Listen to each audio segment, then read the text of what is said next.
Drink some tea first. My throat hurts so badly. I have a bit of a cold. You could probably tell by my voice. I tried waiting it out a few days, but it's just getting progressively worse. So here I am. I'm drinking like a ginger turmeric tea from Trader Joe's with some lavender honey and a lot of lemon. I like very zesty things. It helps for a little bit. Oh, okay. I'm ready to start.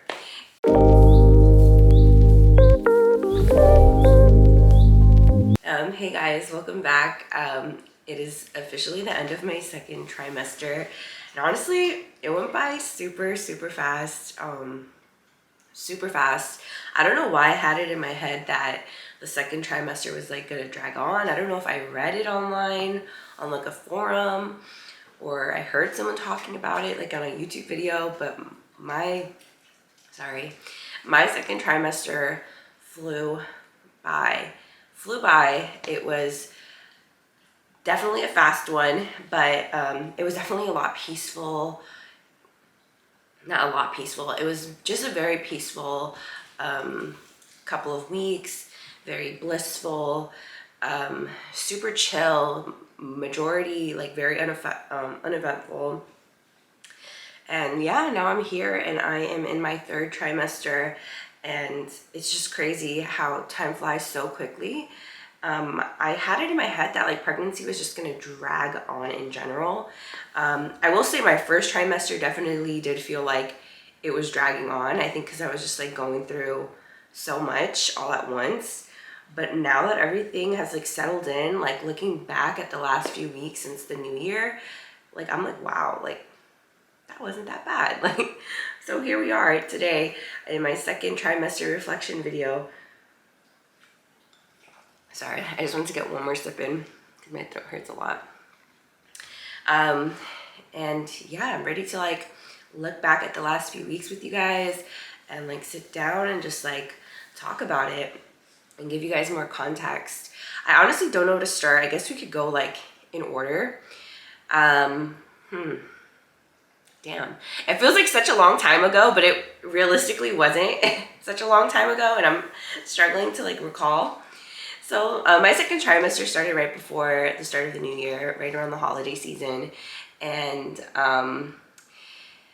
I actually moved out of my Koreatown apartment and into the house that I live in now. And I moved a little bit out of LA. I'm in the suburbs now, and it was probably the best thing I could have done for myself. It was just time to go. There was a point in time where I was trying really hard to look for something still in LA so I could be close to the hospital I'm gonna give birth at. I plan on giving birth at UCLA Westwood. Well, that is where I'm gonna give birth, not plan to, but that is where I'm still going to give birth, God willing. And sorry if I do that a lot, my throat really hurts right now. And so if you're a regular person living in LA, you know, LA rent is expensive. It was definitely doable up until I found out I was pregnant, and taking into consideration that things change cost-wise when you're adding a baby into the equation. So realistically, living in LA, living even in an apartment in LA, was not realistic, especially since I took Kobe in full-time with me. I was sharing Kobe with Abby, and he would go back and forth between the both of us.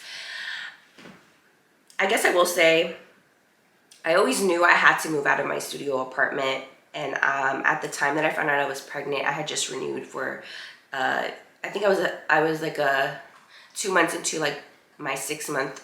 I had renewed my lease for just 6 months because I always knew whether we had broken up or not, whether I had got pregnant or not, that Kobe was going to come eventually living with me full time, just because Abby, I don't know if he still is, but he was living with his parents, and essentially that's his parents' house at the end of the day, and they were just like really nice enough to like let Abby bring in Kobe, because he did have Kobe majority of the time.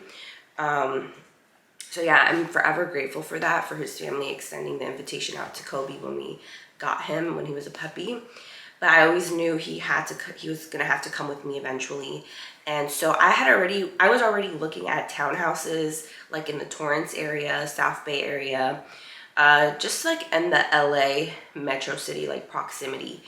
And when I found out I was pregnant, even a townhouse didn't seem realistic, because up until that point, my whole purpose of like looking into townhouses was because Kobe is a big dog. He's a German Shepherd lab.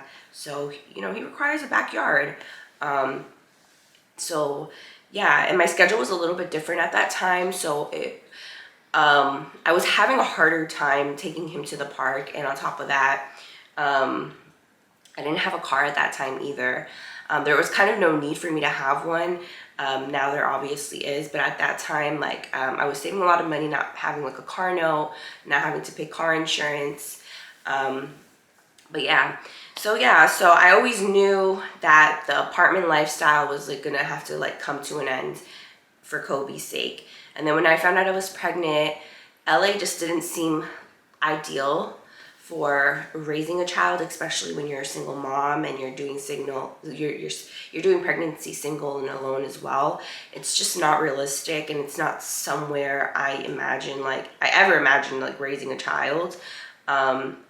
LA is great for like when you're in your 20s and you're like hanging out and living your best life. And I had a lot of years to do that, and I'm happy I got to experience living in Koreatown and the nightlife and, you know, dating and all that fun stuff.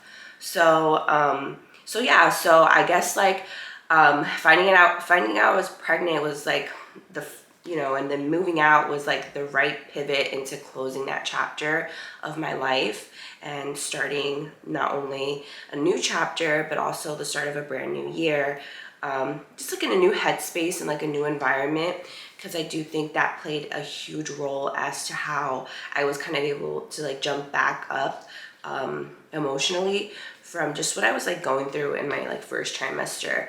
So I ended up moving out to like I'm like borderline like Brea, Fullerton area. So in the future, when baby's here, we can still get Korean food, we can still get Japanese food. There's a couple Portuguese restaurants in OC, I think, or Brazilian. And if not, we'll look. And, you know, Hispanic food is everywhere around here. I'm sorry. I'm so sorry. But there's still like culture in the area. It's not like a whole like white suburban community and like with no flavor or anything. No, we're in a good location where there's a little bit of everything. There's boba spots, ramen shops, Korean restaurants. So I feel confident that when baby's here and as baby gets older, we can like still like relish in our culture together, I guess, because that's really important to me, because I grew up in a very diverse, although it was suburban, it was still a diverse community. There was a lot of Portuguese people I grew up with. I grew up in a town where there was a lot of Portuguese and a lot of Jewish. There was a big Jewish population there as well, and a lot of Filipinos. So I had a good taste of everything, and I was like 25 minutes away from like New York City, and like Powell Park was really, really close, and Fort Lee. And so I really appreciated growing up really enmeshed in different cultures, and I really want my child to have that same experience. I don't really want her to go through like an identity crisis where she doesn't know her Korean side or she doesn't know my culture side. I'm really happy that we landed where we did. Super quiet neighborhood, lots of nature. My neighbors are super sweet, very family oriented, of course. And there's a lot of daycares in my area. There's like 3 of them that are like walkable. So I'm really, really happy that, I don't know, the universe just landed me at this house, because it's quite honestly perfect. I mentioned it in one of my vlogs, but it is an older house compared to the ones in the neighborhood. But you know what? Like, I'm just grateful we could find something at a reasonable price point for renting, at least for now, because LA, California in general is just getting, like, you know, a bit ridiculous with the housing market and stuff. And I'm happy that all three of my dogs, they now have a backyard where we can let them free. You know, you know what I say? I say now, like, you know, it's a good neighborhood when your neighbors are out, like, on a walk at like 9 o'clock at night. You know what I mean? Or they're like running like super late at night. Like, it's a super safe community. There's community watch. I don't know. This house doesn't fall under HOA, but there's a couple of other communities in the blocks surrounding where I think there is an HOA, but still, like, everything is super clean. Like, I have no complaints. And this is coming from someone, prior to getting pregnant, I never thought I would see myself living in a house. I just didn't see it for me. Even with Kobe, at best, I always thought I was gonna end up like in a townhouse, but like still in LA. So the fact that I'm in a house, it's just really wild to me. But yeah, I'm definitely a lot happier here. It definitely made it was definitely like emotional moving out the last day before giving in my keys. Just because everything happened so quickly in my first trimester, and then trying to pick up the pieces on your own is like super difficult when you're just going through things emotionally. Obviously, physically, you're growing a baby. And yeah, like, it was rough for a little bit, but you know, thankfully, with the support of my mom, my stepdad, my friends from back home, my childhood friend who lives out here from back home, even my coworker, a lot of my coworkers, they were a really good like support system, and like helping me like navigate not only my emotions and what I was like going through, but like just as an adult, like what they thought would be the appropriate next step for me. Oh, and of course, like, you know, like my therapist, she was really helpful and just like kind of like helping me stop second guessing some of the choices I was making at the beginning of my second trimester. Like, is this the right neighborhood to live in? You know, will she be able to, like, just like figuring things out. It was really nice having different opinions and different perspectives from all walks of life. And of course, like, people who love you are never going to steer you in, you know, the wrong direction. So, yeah, but super sad. I definitely did cry before officially like closing the door to my Koreatown apartment for the last time. I had a lot of fun in Koreatown. I had a lot of great memories, not only like with my family, like with Abby, with the friends that I made throughout the years. I had so much fun. I don't regret it at all.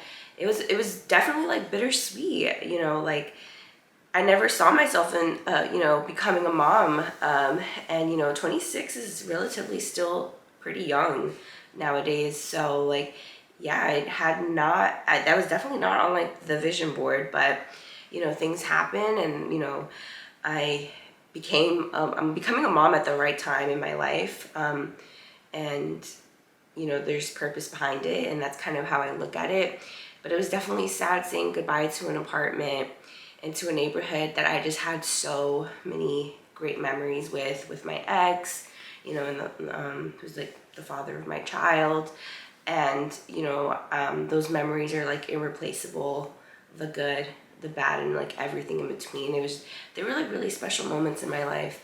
And he was a big part of my life for the last 3 years. So I don't have anything bad to say about not necessarily, like, I don't have anything like really crazy to say besides that it was just definitely like bittersweet. And like, you know, he used to sleep over almost every weekend, or Kygo would come over, or just like watching TV together, ordering Postmates. Like, it was definitely like mundane moments that we spent together in my apartment. And but it was definitely like, I guess, something at the time that I definitely took for granted, because I never thought you know, we would be at odds like this. But either way, you know, they were special. They were all special. Every day spent in that apartment with him or with my dogs, by myself. I recorded my first two YouTube videos are when I had just moved, I think the same summer that I had just moved into that apartment, and I started talking to you guys about like my Kepra and stuff. So, so yeah, so there's a lot of memories in that apartment that I'll always remember and I'll cherish everything. But it's definitely nice to kind of be separated, not only from that emotional connection that was like the last thing connecting me to Abby, essentially, was that apartment. And you know, majority of his dad's side of the family like literally lived down the street from me. And I remember the last couple months, like I like over the summertime before I was pregnant, I was already struggling with like anxiety. I don't know if it was because of my medication or it was I was just going through some things like emotionally, like nothing to do with my relationship, just things I was going through like personally with like, you know, thinking about my dad, thinking about where I was in life, and just like just going through it. And I think that like elevated my anxiety to the point where like even in the summertime I was barely leaving my apartment. I was having a really hard time. So, you know, when I found out I was pregnant and everything went down the way it did, I really did not want to leave my apartment because I was so used to kind of running into his cousin like in the afternoons when I would like walk the dogs. So it's kind of like at that time I didn't want to see any of them. I didn't want to run into them. I didn't want to be reminded of like dad or anyone that had anything to do with dad. And I was just embarrassed, like really embarrassed at that time. And I was super depressed just because in this type of situation, you do what you can, and then you gotta let life take over and take control of the situation and let it do its own thing. And I was really struggling with that we couldn't see eye to eye on co-parenting at that time. So yeah, so I was like barely living in my apartment. So the last few months in that apartment were just like super like sad and like depressing. It was bad.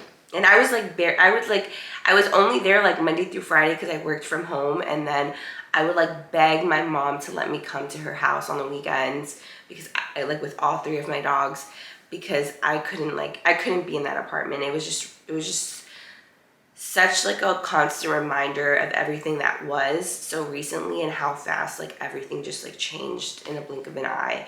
Like I've said, you know, I loved him and I was in love with him, and I thought that like we were like, I never wanted to get married or like aspired to be a mom or thought that was for me, but I thought that was like my person. I thought I had found like my person.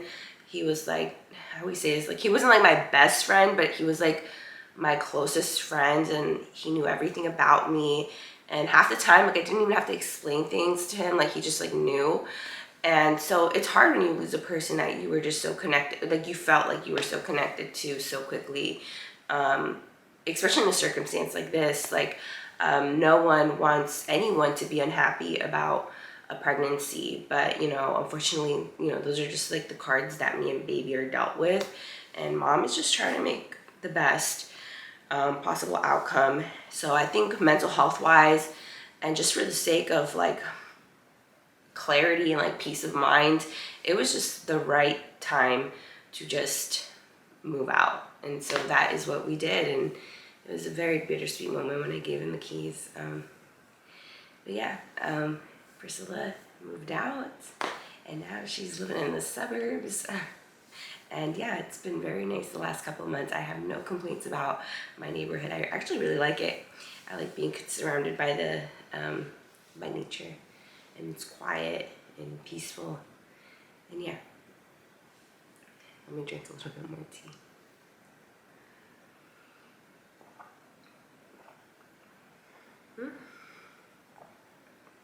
This time, I wrote notes on my phone.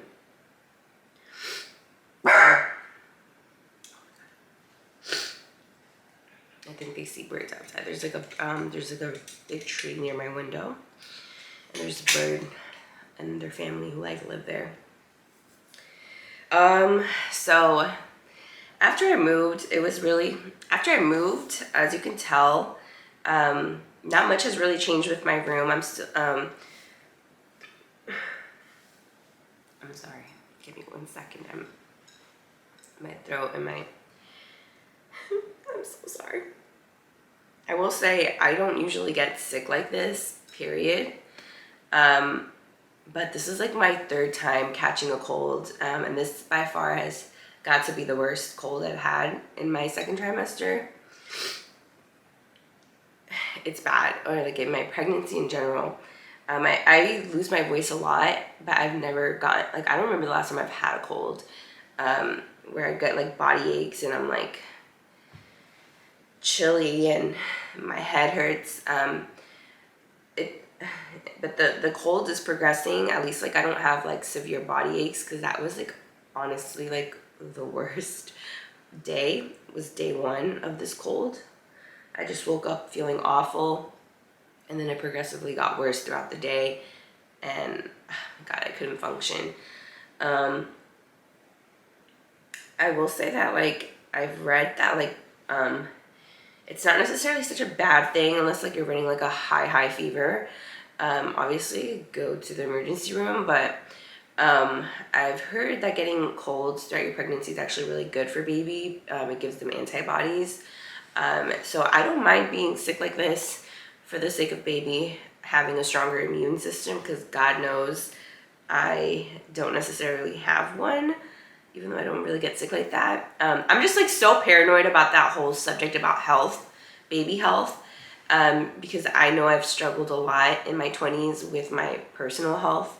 So like I'm just like so paranoid that I'm gonna like pass down something that's gonna affect like baby's quality of life, and like have to like live with that fact. It's everyone aspires to have, every parent, every mom aspires nothing more but to give birth to a healthy baby. Like I cannot emphasize that enough. Every time I go to my prenatal appointments, I'm like thinking about it on the car right there, thinking about it in the waiting room, thinking about it when they're talking to me, like when they're doing the ultrasound. I'm just like, oh my God, like I just hope everything with baby is doing as great as possible. Like I hope I'm doing everything right. Yeah, that's like one of my biggest anxieties, is that I just like, I don't mind being a sick person. I don't want my baby to come out struggling in life like that. Because even I didn't start having like health issues until I was like in my 20s, pretty much, like until I went off to college is when I really started like having like actual like physical health issues. So yeah, I don't want that for baby either. I just want them to like have, I guess, dad's genes in that sense, where like I don't think he has health issues. He never told me anything. So I just hope he comes out, that baby comes out just as healthy as they possibly can. And I'll drink this last sip and we'll get back to talking about the 2nd trimester. Give me 1 second.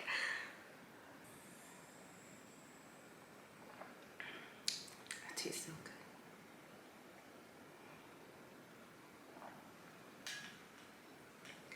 So like, I guess like after I moved out of LA, I started spending like more time with like my mom. I was definitely around her a lot more than I have been the last couple of years. And like, you know, my mom's my mom at the end of the day. She's the only parent I have left. And so the last few years, like unfortunately, like we just have not seen eye to eye, and it's due to like the most cliche thing possible. It was definitely over like, me and my mom just are like very two different people, and I've always known that since I was like super young, and I started going to therapy with her when I was like a teenager. So it was like, so like me not talking to her for like a couple years, or not being close to her to the extent that I was previously, like maybe when I first moved out here, we've always kind of had a rocky relationship. My mom is not like my mom's not a bad mom. My mom is a good mom, especially on paper. She's done everything that a mom is supposed to do for all her children, not just me. But I am her oldest, so you know, there's definitely been a lot of learning curves throughout our lifetime together that we've went through together. And I just don't necessarily agree with my mom on a lot of her takes, a lot of the ways, a lot of the things that, a lot of the ways and things that she did throughout my childhood, or the way she handled certain situations. But you know, the same way I was her first daughter, it was her first time being a mom with me and experiencing a lot of things for the first time ever in her life as well. So it's like when you don't expect certain things to happen in your life, much less your first child's life, and you're like, you're in shock, you don't know what the right or wrong thing to do is. So a lot of the things that I don't necessarily agree with the way she handled things in my childhood, I don't hate her or resent her for those things. I have my problems with her are more like present time things. I'm sorry. Things that have happened between me and my mom, conversations that me and my mom have had throughout my early to mid 20s that just like really rubbed me the wrong way, and it just kind of like magnified what I have already known for a majority of my life, is that me and my mom are just two different people. And that's something I've accepted a long time ago, but we definitely do bump heads a lot. We have different outlooks on life and certain things. And so coming back in full circle, seeing my mom almost 24/7 and being around her, I've started to see her in a different light. And I think that kind of happens to women in pregnancy. You kind of start looking at your parents differently, and I definitely did, and not in a bad way. It was definitely in like, wow, like I'm a bitch, like type of way. Or it just made me like realize certain things that, you know, at the end of the day, my mom has just been trying to do what she thought was best with the cards that she was dealt with in life, and being a mother herself. So I'm definitely a lot nicer to my mom. I'm one of her children. I'm probably the meanest to my mom, just because I talked about this in like in an update vlog in my second trimester set, that like me and my mom have always had more of like a older sister relationship rather than a mom-daughter relationship. So like the way I've always talked to my mom growing up, it's like as if I was talking to my older sister, you know what I mean?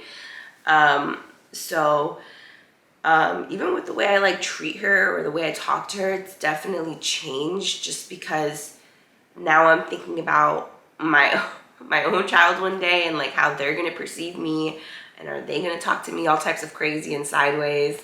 And so yeah, like, and it happens like unintentionally. And I remember during the Christmas time, after I moved here, and Christmas and New Year's was the first time I spent holidays with my mom in over 3 years. That's just how bad things were between us. And I was living on my own, and I wanted to start my own traditions with my dogs, which is what I did the last 3 years. But yeah, this was my first holiday season that I did spend with her and her family again. And it was very nice. It was very nice. It really brought back a lot of memories.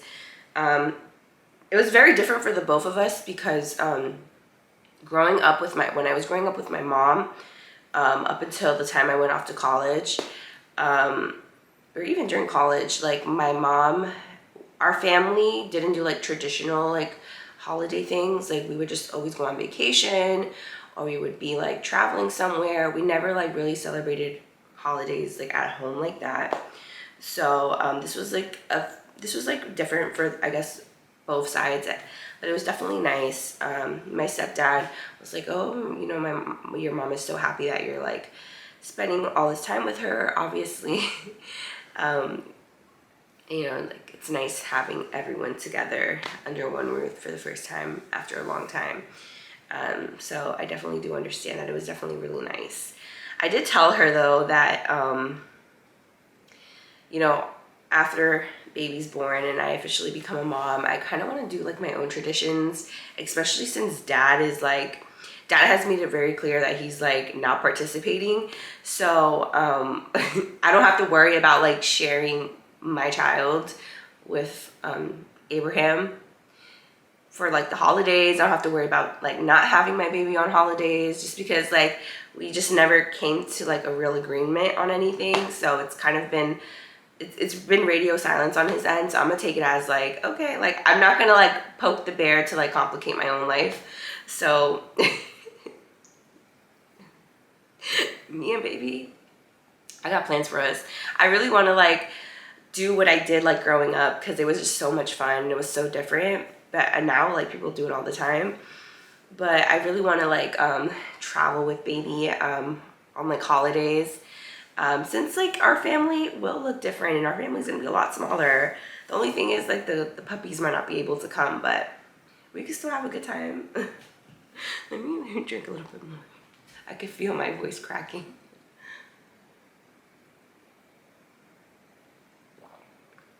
I'm running out. I took a break and I went downstairs to get some more tea. I'm sorry guys. And Kobe also went downstairs and I cleaned up his mess. Kobe is such an interesting dog. Like, he's super affectionate, but he's kind of like aloof in a weird way. Like, he'll just like randomly go downstairs and like bird watch out the patio door. So he's downstairs right now. I think he's like sleeping on the couch, since it's like leather. It's a lot cooler for him. So I'm pretty sure that's why he's downstairs. It's probably hot up here for him. But yeah, so I don't even know where I was at. But yeah, I've always kind of, you know, when you kind of like find it, you know, like when you're like doing your own thing in life, and like this is prior to being pregnant, and you kind of like put yourself in certain scenarios and you think like, what would I be doing like if I was in that scenario? I've always thought about like, if I was ever to have the luck in life to get married and start my own family, I always told myself like I would want to do very non-traditional things for the holidays. And now like low-key kind of excited that I get the opportunity to do that without any restrictions because of dad. So that's kind of like a bonus point. So it's not like we're over here like crying like to completely upset. So it's kind of nice that like I really hope I can take baby to Hawaii in December for the next holiday season, since I have a really good job and I usually I didn't take the 2 weeks off this holiday season just because I'm like saving my PTO for FMLA. But I'm hoping that I can go to Hawaii and spend Christmas with baby over there. If you haven't noticed, I didn't get to go this year, and I went to Hawaii for the first time. Last year with Abby, and honestly, like I've never been on vacation with a guy before. I never like went anywhere like fancy with a guy before, and that to me was like fancy, okay? So I was like super excited. I had never done anything like that for my birthday, honestly. That was like the first time I really I really did, like I was really like extra about my own birthday. I usually like I think for my 25th birthday, Abby took me to the Long Beach Aquarium. I'm like into like those type of things. I'm like, I don't know. That's the type of stuff I like to do, because I know, I'm pretty sure I asked him to take me to the Long Beach Aquarium for my 25th birthday. And so that's what we did then. Yeah, so I'm like super simple when it comes to like the things that I like to do in life, I guess. So that to me was like a really good 25th birthday. But 26, I don't know why I wanted to go to Hawaii so badly. So we did, and I don't regret that trip at all. I've had some of the best memories made in Hawaii. It was so much fun. I think, I don't know. I don't know. Like I don't regret that trip at all. It was like so much fun. I don't know if I'll ever get to do something like that ever again with a boy. But it was just so nice just having that experience with dad. And I hope one day, like as baby gets older, I can like continue going back there with them, and we can like, I could like share stories of things that we've done together, and like talk to them about their dad. It was just such an amazing trip. I feel really thankful that he came with me, and we obviously split all the costs half and half. I'm just happy that like I got to make memories like that with somebody, because it was some of the most special memories I've ever had. So it's gonna be nice one day being able to like share and reminisce with baby one day and talk to them about their dad. But yeah, so I didn't get to go this year for my birthday, obviously. Here I am. But yeah, it just didn't feel like responsible. I could have gone. Didn't feel like I guess we'll talk about that when we get to that. But yeah, I want to do like non-traditional things like that with my own family. And I told my mom, I was like, hey mom, by the way, once baby's here, that's like my family that I consider, and I want to do, holidays my way with my family. And I started kind of already setting that boundary, because my mom and my sister have been more excited about my pregnancy than probably I have been since the very start. So I kind of started dropping hints already a year in advance, because I don't want them to like make a scene and make it into a drama about why they're not spending like the holidays with their grandchild and their niece. Like, I feel very confident that I want to, do traditions with my family. They're welcome to come, but I want to do things my way. And so yeah, hopefully like my mom understands next year. We'll see if she gets it. If she doesn't, then I don't know. This book made an appearance a few times in my second trimester vlogs. I'm pretty sure I took a class when I was an undergrad student about Alice Miller. I can't remember the name of the class. I took a couple. I took a lot of the clinical psychology courses. That's part of my undergrad degree. I thought I was going to be a therapist, and I thought there was a possibility I was going to be a psychiatrist. No, Priscilla has a therapist, and she needs therapy. She should not be a clinician giving anyone guidance in life. So yeah, thank God that didn't come into fruition, because that would be quite ironic. So yeah, Alice Miller, The Body Never Lies. I thought this was a very interesting read. I am not really big. I own a couple. Like, I can see that I have The Power of Now and maybe 3 self-help books that I've picked up in my 20s. Like, I'm not a really big fan of self-help books. I feel like they all kind of regurgitate the same. They're like, first, and I say this because just because I'm in academia. So like, so I guess like, for me, self-help, they're not necessarily always based on research. And I guess that's how my brain is wired because of my educational background. So for me, like self-help books, like 75-80% of them kind of read to me like as like just regurgitated information. That, a lot of authors like show out the same, like, they just market all the same talking points. Nothing really revolutionary or groundbreaking. So I'm not really into self-help books because they're so vague. They say so much but so little all at the same time. So I kind of find a lot of self-help books just like counterproductive to like what they're meant to do, because they're just so vague. And I don't know, like yeah, I don't know. I feel like it's like a money grab a lot of the times, a lot of these self-help books. Like, I would rather invest in like a therapist or like a life coach at that point if I'm just going to be spending money on like all these like self-help books. I'm not saying like they're all bad. I personally don't like them. I don't like reading them. I don't really like get anything like of substance from them. It's just like, it seems like all surface level advice that like anyone could kind of give you. And at that point, like, read the self-help book at like Barnes and Nobles or whatever library you're at, and just not buy it. I don't know. Like, I don't know if I would like build a collection off of self-help books, but that's just my opinion because of how my brain is wired. I'm more like, I need research, I need I need trials, I need like statistics. I need you to show me a graph in your book of like, you know, back up, like, but, so Alice Miller.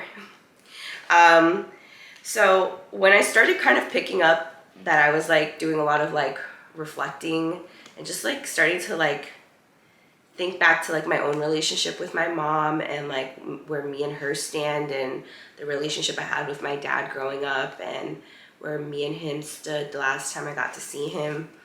I kind of wanted to like dig a bit further. And so it became a talking point in my therapy sessions with my therapist. And then I kind of wanted more, like I wanted to know more. And so I found myself in like the psychology section. It's not a big section. It's the psychology section in Barnes and Nobles. I thought it would be bigger for some reason, but it's across the self-help section. So yeah, or in like the spiritual guidance section at Barnes and Nobles. So I picked this book up.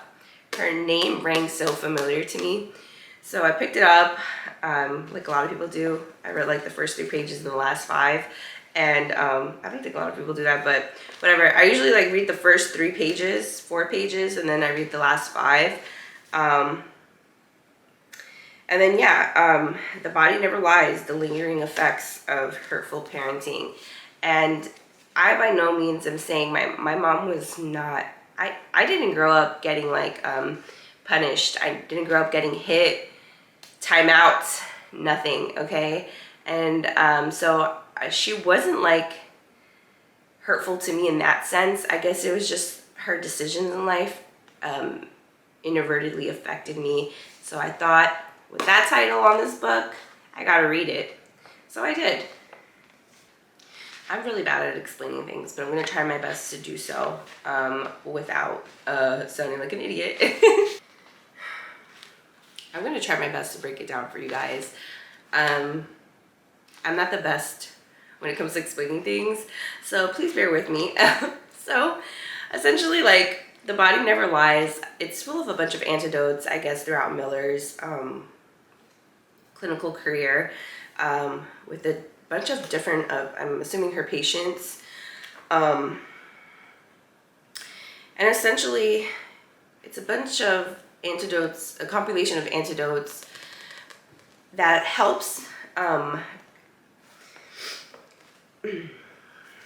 on guys, let me just get one more drink in. Okay, I'm ready to explain to you psychology. So basically this book argues, Miller basically is arguing in this book that until, this book is great for people pleasers, let me put it like that. A lot of us become victims to people pleasing because of our relationships that develop with our parenting, or our parents trying to like live through us, neglectful parenting, hurtful parenting, etc.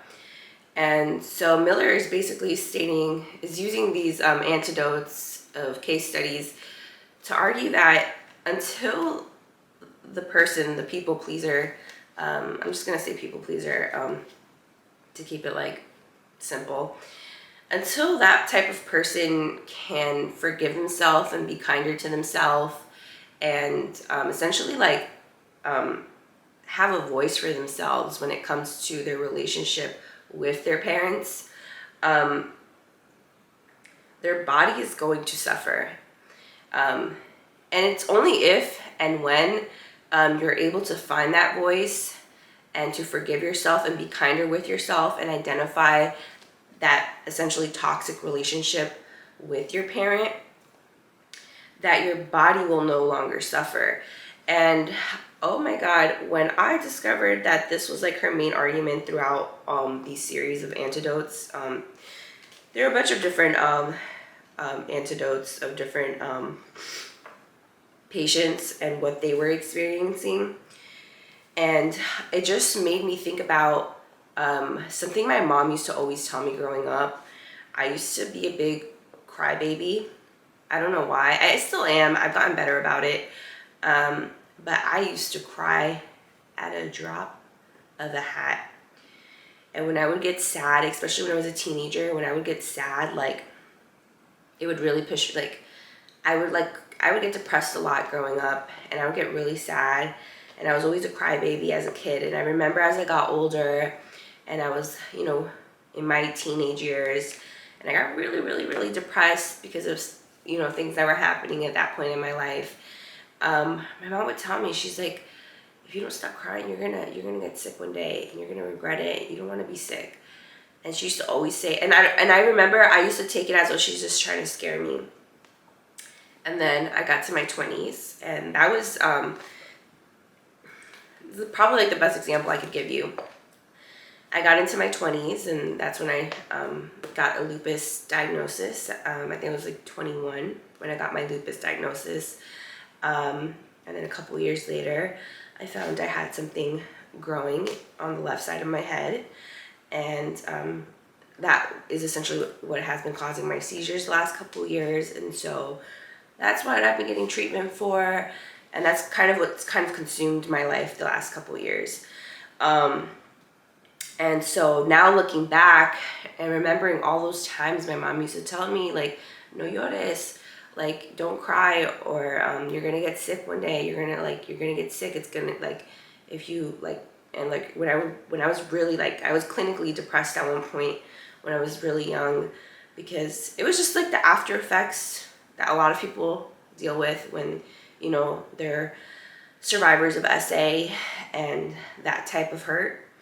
And so it took a long time. It took just that alone, processing the experience of SA from like family, relatives, and strangers at different points in my life. It really took an effect on me, and I got really depressed. And I remember my mom used to tell me, she's like, you know, if you don't get help and you don't actively work on dealing with your reality, like, you're gonna end up sick one day from like being depressed and crying all the time.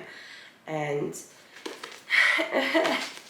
it's basically what this book is trying to tell us, that, you know, the body feels everything. And even in pregnancy, there's a common saying that your baby feels everything that you feel. And I don't want to start crying, but I think that is so true. Your baby goes through every single emotion that you feel, whether you're intentionally trying to put them through it or unintentionally. They feel everything. They're with you for 9 months, and they feel everything just as deeply and strongly as you do. And so that book kind of brought up that sentiment that I grew up knowing so well from my mom. And I don't necessarily think I'm having seizures because I was SA'd when I was a kid, or because I had a rocky relationship with my mom, or because my mom didn't stand up for me, or, you know, etc. I don't want to put that type of blame on anyone in life. You know, those things were definitely meant to happen to me for a reason. But this book brings up some interesting points. A lot of the times people like to think about things like mind over matter, but, you know, the mind is just as important as like the body, in my opinion, and they both coincide. And that is so true. Especially now that I'm pregnant, I realized how important it is to really like be kinder to yourself, especially when you're growing like a baby and they're just going through the motions of life with you for like the next 9 months. It really put things into a better perspective. It was definitely a good read. It made me, I felt like I didn't up until this point, I kind of felt gaslit in a way, because of my circumstances, being pregnant and single and becoming a single mom pretty soon. I felt gaslit in a lot of the emotions I was feeling and what I was just experiencing. But, this book definitely put a lot of things into perspective. Just because also, I don't think my mom was a bad mom. I don't, regardless of what I personally think about some of her decisions. I do recognize that I would like to do things a bit differently for my mom and try to avoid my child feeling the way I kind of felt growing up, because I don't want them to be sick, not emotionally and not physically. And so this book, I do recommend for people who are going to become moms to pick up Alice Miller's book. She writes a lot of books on child development and like the parent and child relationship. She's written a couple books actually. This isn't her only book on it. I don't know if you would consider this a self-help book, just because, like I said, like she is a doctor. Yeah, I think she has her PhD. Yeah, I think Miller has her PhD. I'm pretty sure. I do recommend this. I highly recommend this. You don't have to have a psychology background to understand this book. You just take notes. I think this is good for people who have grown up with experiencing trauma via directly through their parents or even indirectly through their parents. And if you're one of those people that are into like breaking like generational cycles, then yeah, I would say give this book a read. It'll definitely open your eyes to a lot of things. And like any good parent, you never want, I think with me especially, I want to try to avoid certain situations because I understand so well what it was like growing up, feeling a certain way about certain things. And I never want to be the direct cause of why my child one day feels that exact same way, because since I've experienced it and I lived through a couple of, traumatic things in my life when I was a lot younger, I actively want to work on how to handle situations similar to those. I don't want to project my insecurities or my own trauma onto my child. I genuinely think children come into this world, with a clean slate, and, their parents are the first solid relationship they will have on this earth. So I think, the relationship a child has with their parents is super important, but you don't need me to tell you that. That's obvious, duh. And any mom wants to be the best mom that they could possibly be with their kid, because I think we're the first person in the set of parents who develop a bond with the baby, since we're the ones carrying them for 9 months, and that's kind of how I felt. Yeah, I say read this book with an open mind. Like I said, you don't have to have like a clinical background to grasp the understanding. I do agree that emotional trauma does definitely manifest physically, because you can look at depression as the best example, to be honest. Not only does depression affect you emotionally, but depression manifests physiologically.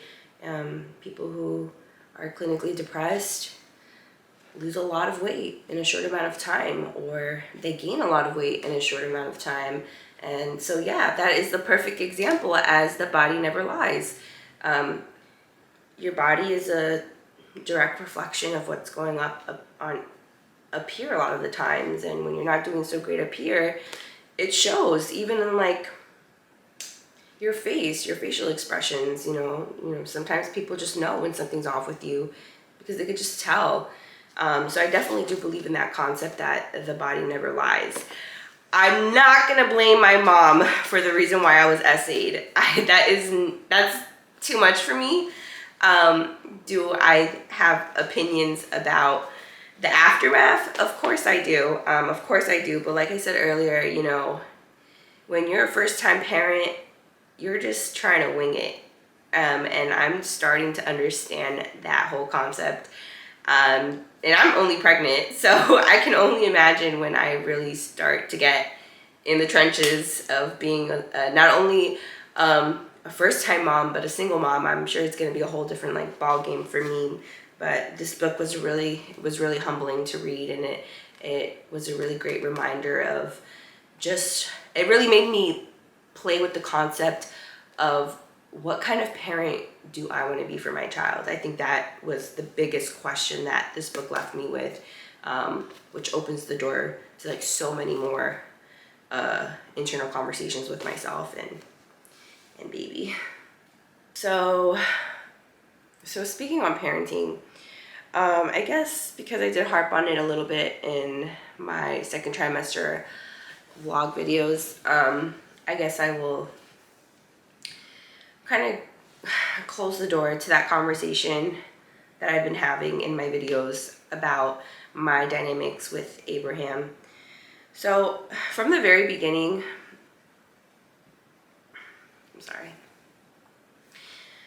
from the very beginning, let me just have a little more tea. I could feel like my voice cracking. Thank you. I'm so sorry. Since the very beginning,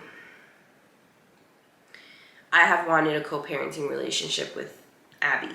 He knows this, I know this, his sister knows this, my mom knows this, because we were all there together that day. I was very insistent of wanting to have a co-parenting relationship.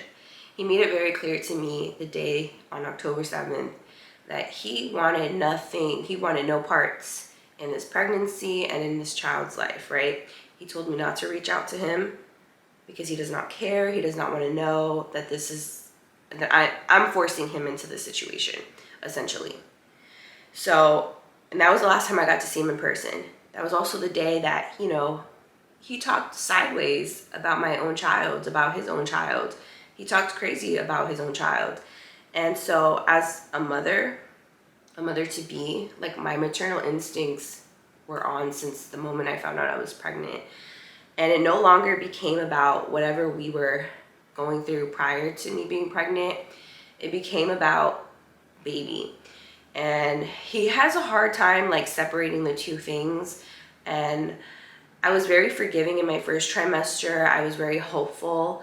I'm not so forgiving now in present time. I don't feel like I need to be, because at this point, like, you've just disrespected my child way too many times, and they're not even born yet, you know what I mean? And I've remained very consistent in wanting a co-parenting relationship. I've remained very consistent in wanting him to contribute, at least financially, because you already told me to my face that you don't want an emotional relationship with this child or a physical one. That's perfectly fine. I'm not going to force you into being a father and like owning up to your end of the responsibility. I can't force you to do that. And honestly, it's not really healthy for me to do that, because I don't know what you would do with my child behind closed doors if we were to co-parent in that type of sense, because you have this build-up resentment towards me. I don't know. And I'm just speaking also, not because I'm trying to be like, you know, extra with it, but because, you know, my parents have been divorced my whole life, right? I've had stepmothers and I've had stepfathers. I have had relationships with stepmothers from my dad's side where like they were talking shit about my mom to me, you know what I mean? And I was like a 7-year-old kid, right? So I don't want my child to like experience that with you, because it's very obvious that it's them that have an issue with us, and that's fine. But you're not, I don't even want to risk that type of like scenario for my child. So fine. The only thing I could possibly reach out to you after you straight up told me to go fuck off is financially, right? So in December, I wasn't even asking about his finances. I was simply asking if he had health insurance, and he told me he wasn't even employed, that he was unemployed. In present time, that's not the truth. He's been very much employed the whole time. Maybe not W-2, but he's still 1099. Not for one company, but for two.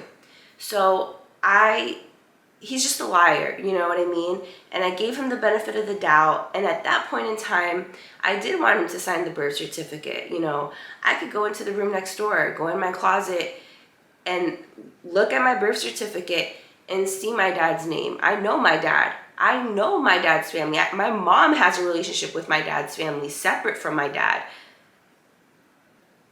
Actions, and especially in these type of scenarios with like co-parenting and like being a single mom and like trying to like advocate for your child,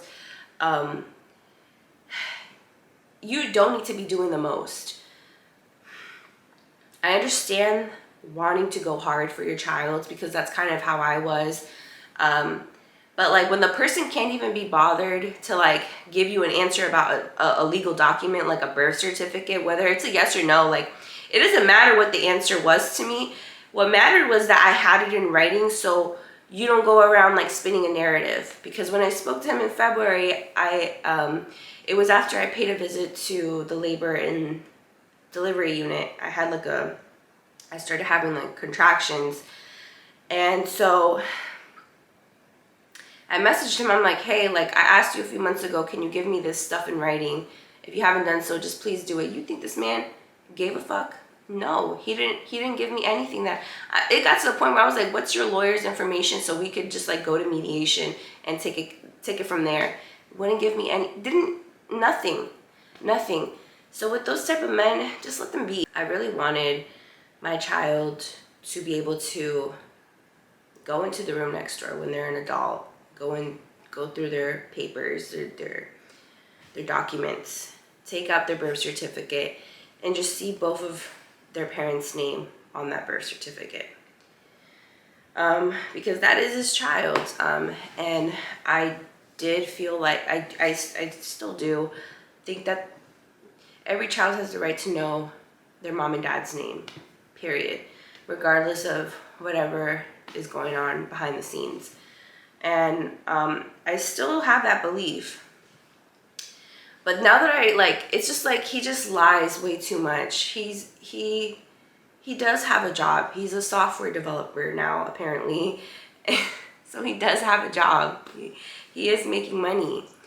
And so, he lied to me and told me that he doesn't even have insurance, or that, he could barely pay his own bills.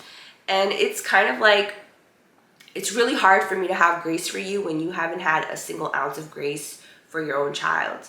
I don't care about what you think or feel or say about me, but when it comes to your own child, like, you're not lying to me, you're lying to them. So you telling me you don't have a job and you don't have $20 to spare and you can't buy them a Christmas present, you can't even go out of your way to buy something from the registry, like, that says something about you. It doesn't say anything about me. I have communicated with him about nothing other than co-parenting, okay? His family has him brainwashed that I'm over here trying to somehow spark back up a romantic relationship with him. But in reality, like, what decent mother is gonna let you dog their child out to their face and they haven't even been born yet? What decent mother is just gonna in what universe would any mother, after you dogged your child out to their face, do you think that woman would still have any type of romantic feelings lingering for you when you said awful, disparaging things about their child? Like, I don't understand where you would even think that, oh, Priscilla's still in love with me. How? I can't be. My child comes first, and this is where that maternal instinct, and I was only 9 weeks pregnant at the time that I last saw him at the ultrasound appointment. Why would you think that I'm still in love with you months later when you just keep disrespecting my child and you keep disrespecting me and you're not treating this child as a human being? Where do you get it in your head that, oh shit, here she is still trying to get back with me? No, I have to do my due diligence and reach out to you at least about financially, because I'm obviously not going to you for emotional support or physical support, because you told me to my face I don't want to be involved. So yes, I'm not coming to you to like talk to you about other things because you don't want any involvement. You made that very clear. And your sister sat there, and as a woman, she sat there and she just let you dog me out, and then dog my baby out, and then dog her own nephew out. And you think that like I'm happy about that? No. But I have to hold your feet to the fire, not because I want to drag out whatever resentment you have towards me, but because I'm the mother of your child, and I need to ask you about these things. I don't give a fuck if you can't pay your bills. That's none of my problem. My bills get paid whether yours don't or not. I'm asking you, how can you contribute towards this pregnancy? And I'm trying to advocate for you. And I'm trying to get you at least financially involved, you know, so that your child can look at something one day and say, oh, my dad got me that. But there's nothing in the nursery, nothing in the closet, nothing that dad has gotten for a baby. So then, you know, in December, when I found out that he was supposedly unemployed, which is not true, because anyone can search up your LinkedIn, which is essentially a resume, and see that you're now a software developer since January.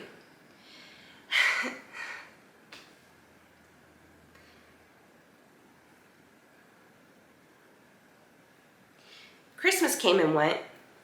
The baby shower has now came and went. The nursery is halfway done. Where have you been? I don't feel like I'm qualified to be giving like co-parenting advice. But I guess because of like, if you're in my predicament where you're pregnant and you're single and you're going to be a single mom, and the dad exists out there, he just doesn't want to have any parts, right? It is not your responsibility. It is not your responsibility to go chasing after the other parent and asking them and begging them to be involved to some capacity, to give a fuck to some capacity. That is not your responsibility. If you haven't already, get it through your head. If they really wanted to, they would. They don't need your permission to buy something for their own child. They don't need your permission to go look up your registry and buy stuff for their own child. They would if they wanted to. Any parent is going to move mountains, whether the child is born yet or not, okay? Any parent, any good parent is going to go above and beyond for their child. So him lying to me, making excuses, still nothing. You don't need to even talk to me to find my registry. You could just go on Amazon and look it up yourself. But you haven't done that because you don't want to. That's too much work for you. What you do have time for is to lie to me, the mother of your child. And it's not affecting me. I've had my dad my whole life, you know? I grew up with my dad. My dad already got me my gifts. My dad already provided for me. My dad already gave me my funds. Like, I already had a dad. I'm speaking from that perspective of someone who had a present and available dad, a dad who was actually there, not just financially, but physically and emotionally. I'm speaking from that perspective. You're not harming me. I've already grown up with my dad. My dad, you know, I had a wonderful life with my dad. But this child is going to be affected by your selfish actions, and that's what I have a problem with Abby about. And to sit here and for you to perpetuate that, oh, here she goes, trying to spark up a conversation, but I already told you what it is. I told you I don't have a job, but you're lying. You're lying. You've been at your new job since January. What day is it today? What day are you watching this video? And you have not offered anything. Any bit of information that man has about my child is because I've offered it up to him. He's never once contacted me. How's the baby doing? How's the baby's health? How are the co-pays? Do you need help with this? What's the baby's registry? Oh, did you have a baby shower? Can I buy something towards the baby? Nothing. It's been nothing like that. It's been me. I've only reached out 4 or 5 times my whole pregnancy. I think 5 is pushing it. Maybe 4 different occasions. Asking for help. Asking for help as the mother of your child, as the person who's going to be raising them. Can you help me with this? I can't. I'm sorry. I'm broke. But you're not.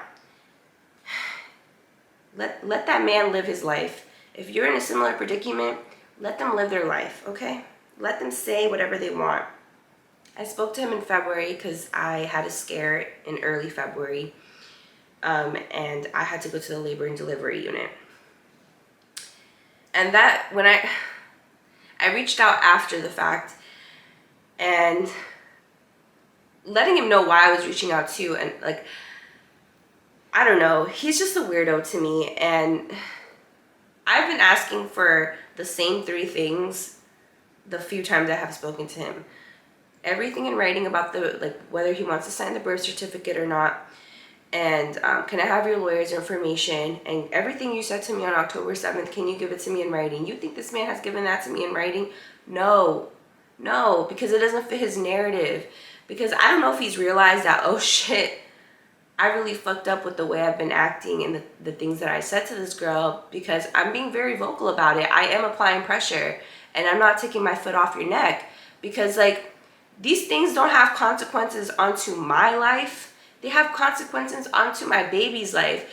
And the more you don't answer me or give me like direct information that I'm asking for, because it's like, if it's getting to the point where I'm just asking for your lawyer's information, you're not even willing to give that up. You're not even willing to do mediation. It says more about you than me. I'm trying to, my goal, sorry, my goal was to just like go to mediation before baby was born, because the minute baby is born, like you really no longer exist in my atmosphere. Like, you just do not exist anymore to me, because I've tried to get the same 3 answers out of you. You don't have time to give me anything. And it's just like, it's for your child. It's for your child at the end of the day. And if you cannot recognize that, I don't know what to tell you, okay?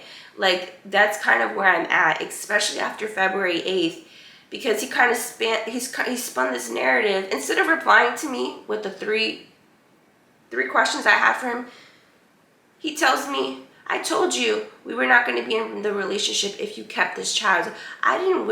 You keep saying that I wished harm on you and your child, but I didn't say it. Those are false accusations. But you did. You did. How many months is it later and you still haven't given me an answer about a birth certificate? How long do you need to think about whether this is your child or not? Ain't nobody trying to trap you. Trap you for what? Trap you for what if you're apparently broke? You know what I mean? So I got so frustrated when I read that email, because this is right after I got discharged. I was just like, you know what? Don't give me anything, because this is proof that you are like delusional, your family's delusional, because nobody in their right mind would look at you and think, oh wow, that's the man of my life. Wholeheartedly with like dad, I think it's like one of those scenarios where they're telling half truths at best to the people in their life. And I'm sure he's not telling the people in his life the crazy and nasty things he said about my baby on October 7th. And I'm sure now he's not saying like, oh, I told you I don't want to be involved and blah, blah, blah. Because it's like, reality of the fact is, like, the same way you can shit on me for being a single mom to your child and raising them on your behalf, because you just can't be bothered to. Like, that's just like you just can't accept the consequences to your own actions. So here I am cleaning up the mess, no problem. But like, whatever you're telling the people in your life, whatever you're telling your new girlfriend, whatever you're telling your friends and your family, it's not the complete truth. Because no one has ever, I've only advocated for him to be involved. I was here crying about the birth certificate on my YouTube channel because like he won't sign it, or like he didn't buy my baby a Christmas present, or like he dogs my baby out and he said all these crazy things about my baby and me, and like that got me into like a really dark place. I had never experienced something like that. I don't know anyone who's ever dogged out their unborn child just because, oh shit, I got my ex-girlfriend pregnant. Like, oh, and now I don't want to deal with her. And this, like, I've never been in this type of situation. I've never heard a man talk crazy about their own child. I've never been in this predicament. Not with my cousins, not with my brothers, not with my dad, not with nobody. I was just raised a certain way, and like, you know, like, to hear someone talk like this about a child, it doesn't say anything about me. It says something about you. I've done nothing but like try and work around you, but you just lie and you lie and you lie and you lie. And then like, if I'm telling you like this happened and I had to go to the labor and delivery unit, like you don't know how, that was like, I'm not gonna cry. That day that I had to go there, I felt like actual shit because I had one job for 9 months. One job. And it was just to create life and create a healthy life. And it felt, when I went there that night, I felt so defeated. I felt like I can't even do that. I can't even grow a healthy baby. And for you to like reply, like I'm here emailing you about really important things because I'm thinking this baby's coming sooner than later. And instead you want to tell me, I don't appreciate the things you're saying about my family. This child, Abraham Choi, this child is your family too, and you have done nothing but dog them out, and you keep dogging them out every time I try to talk to you, and you keep deflecting and stonewalling, and you ignore my questions. It got to the point where I even asked him, you know what, there's no point in talking to you. What's your lawyer's information? I reached out to his mother. You think his mother gives a fuck? No, she ignored my text message. I didn't hear from none of them. I'm like, I want to go to mediation to get this all resolved on paper before the child's born. I don't want child support. I don't want nothing. Because you ignoring my child for these last 9 months, you not contributing even financially, you lying to my face about your financial status when we can all look up your LinkedIn right now and see that you're a software developer now. You ain't broke. And now you want to sit here and like, that's harming my child. That's wishing harm onto my child. You dogging out my child to my face, saying horrific things about them and about their mother is harming my child. This, all of this, like you doing nothing, harms my child. That's harming my child. So you saying, oh, the thing with men like this, what I've come to realize is that they can say, oh, I support your decision, but you don't support a woman. That you can't say, oh, I support you in your decision because it's your body and your choice. Yes, that's very much true. Every woman should have bodily autonomy. Every woman, I believe that. This is not about a pro-choice or a pro-life debate. Every woman has the right to do what they want with their own body. But don't say you support that same exact woman, and then when they're asking you for their support, you say you don't want nothing to do with it. That's not supporting. When a man says something like that to you in this type of situation, he only supports you if and only if you terminate. He supports you terminating. He doesn't support you keeping the child. Because if he's giving you a hard time, that's not supporting, okay? Him saying, oh, well, I told you I support your decision because it's your body, but this is also your child. So if you actually supported me as a woman and as the mother of your child, I wouldn't be sitting here having this conversation. I wouldn't be sitting here saying this stuff. You have wished harm to me because you only went there that day to try to convince me and push me into a corner to go get an abortion and to terminate. Not for nothing, but like you can't wish me well, because if you wish me well, you would be here doing your part. In his email, he was telling me that I don't appreciate what you're saying about my family. That really hurt me, because here we are months later and you still can't get it through your thick ass head that this child is also your family. And it says a lot about you the extent that you went to dog them out, and how you continue to treat them as if they don't exist. As they don't exist. That's what really bugs me. I was a child already. I got to experience my mom and my dad together and separately. And I'm very grateful that whatever they had going on, I never knew about it. But like, I'm just not going to put my foot off your neck. I just can't. And I can't let this man live this down, because I don't know. The trash definitely took itself out. He could say what he wants about me as a woman because I'm a single mom to his child that he has literally done nothing for, that he refuses to acknowledge. You can't have a whole new girlfriend and you can't have a whole new career and still provide for this child. You have to have someone file actual child support papers for you. And that time frame kind of like helped push my decision. Because he said like, oh, well, you've been saying that you don't want my support and you don't want me involved. Well, yeah, after I've asked the handful of times that I have asked like about serious things and you just don't answer anything for me, I'm not going to keep asking you. You haven't provided any support, not when I asked you nicely, and you haven't offered any support to this very moment, like to this very moment of me sitting here. And why would I want you involved when you have never apologized for how you have treated me and ultimately how you have been treating your own child?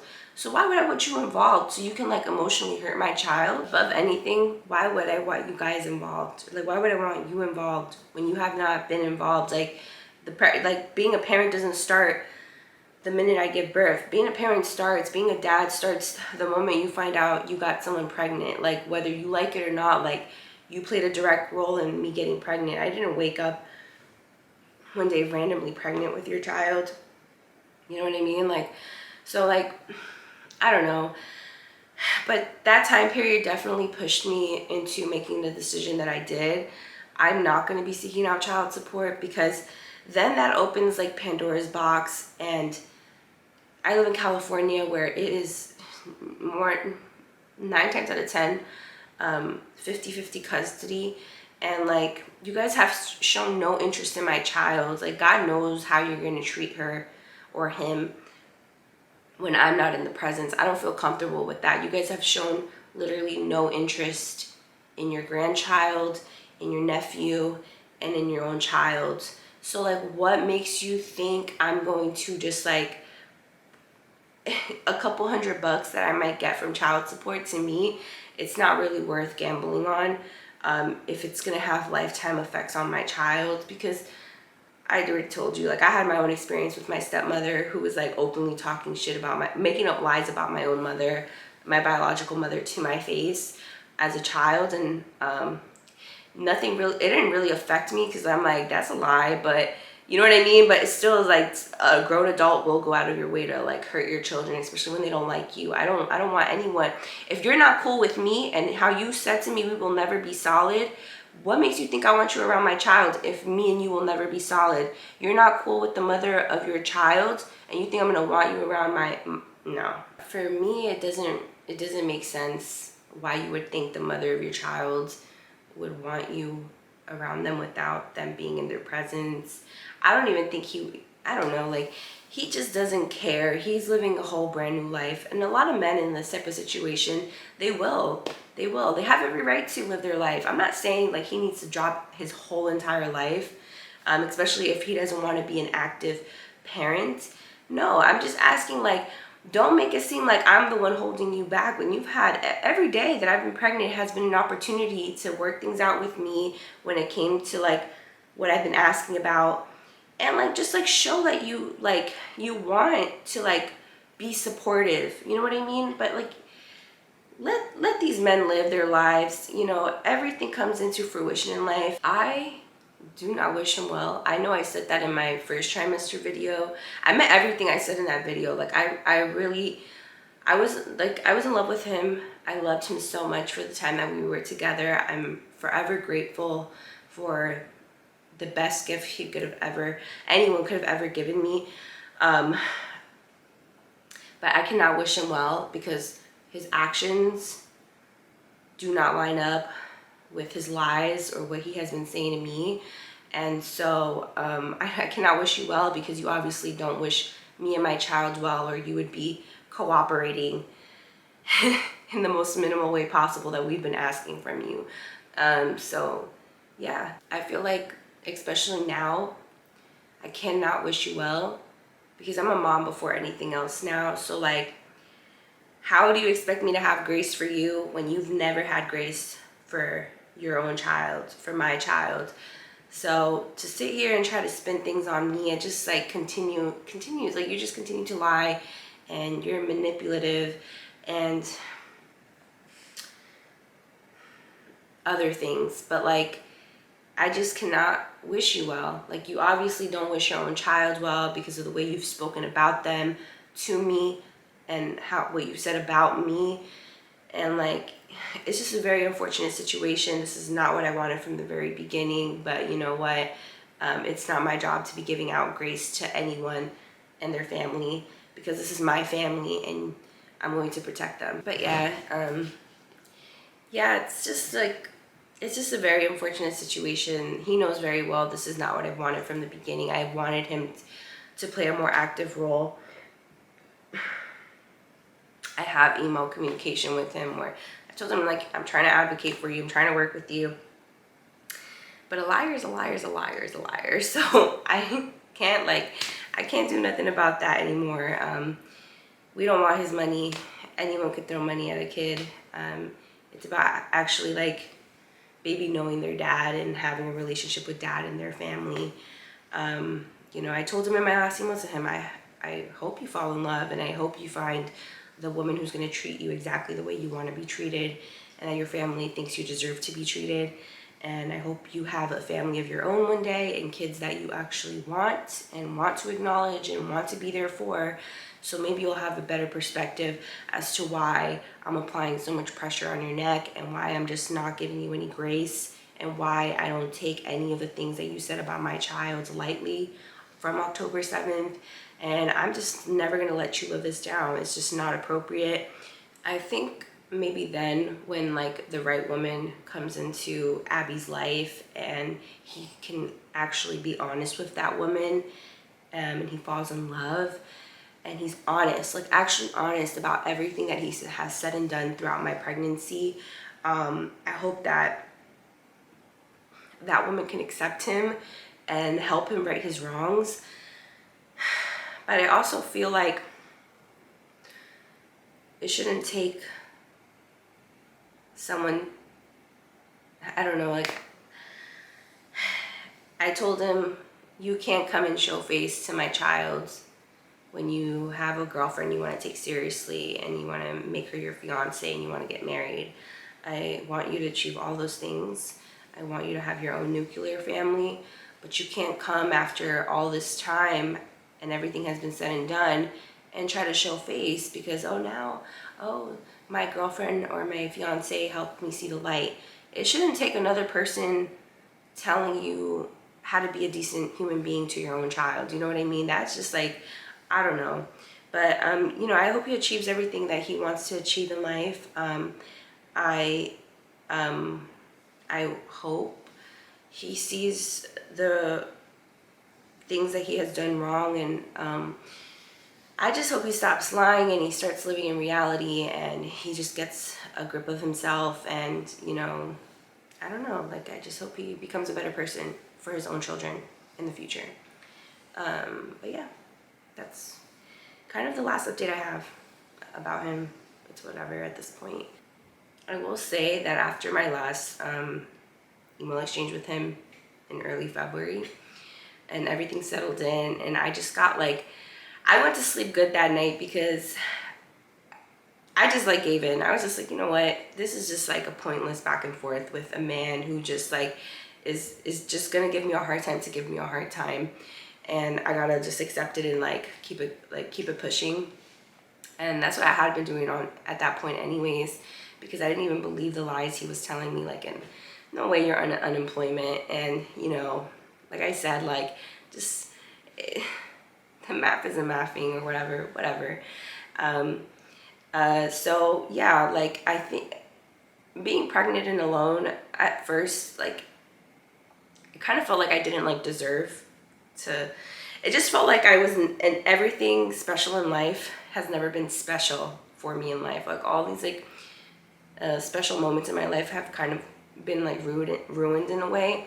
And that's why I really got depressed after him and his sister made an appearance at my ultrasound appointment.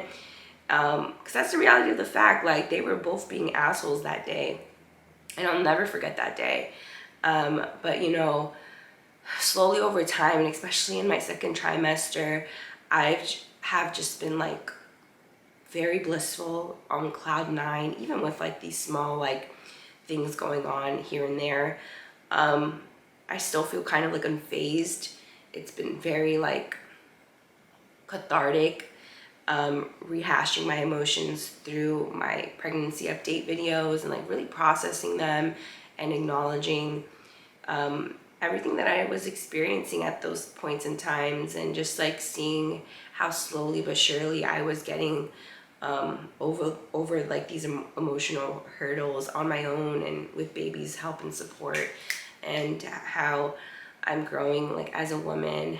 And I think it's been a nice progression even to see me right now express without like getting emotional about it, about the sad situation with Abby, because that's what it is at the end of the day. Like, I don't hate him. Even after everything's been said and done, even after my last conversation with him and then finding out he's been lying about his unemployment status, like, you know, I don't hate him. I mean, it would be a lot easier to hate him in this circumstance, but I don't hate him. I had so many great years with him, and it's just the only word I could think of is like sad and unfortunate that we're like at odds like this. I've mentioned it before. I never thought we were going to be in this type of place with one another.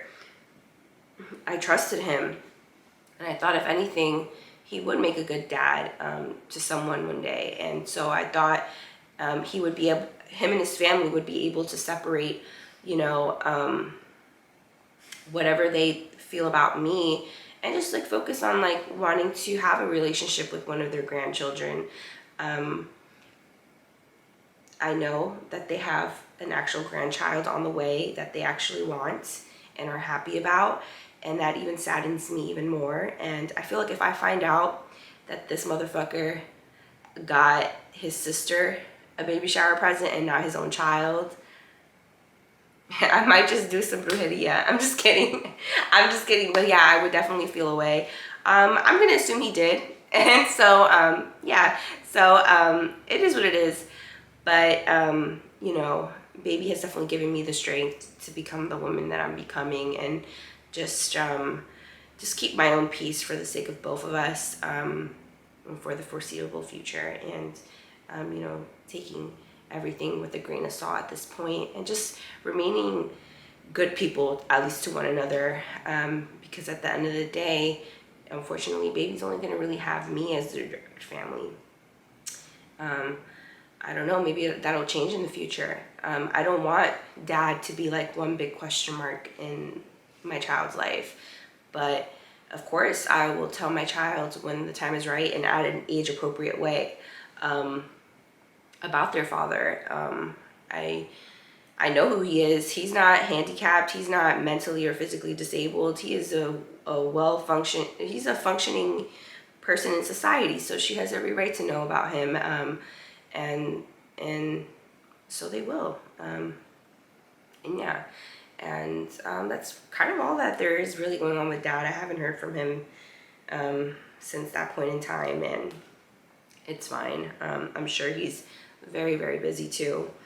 And I guess I feel so bad about this, and I really wanted to like sit down and talk about this.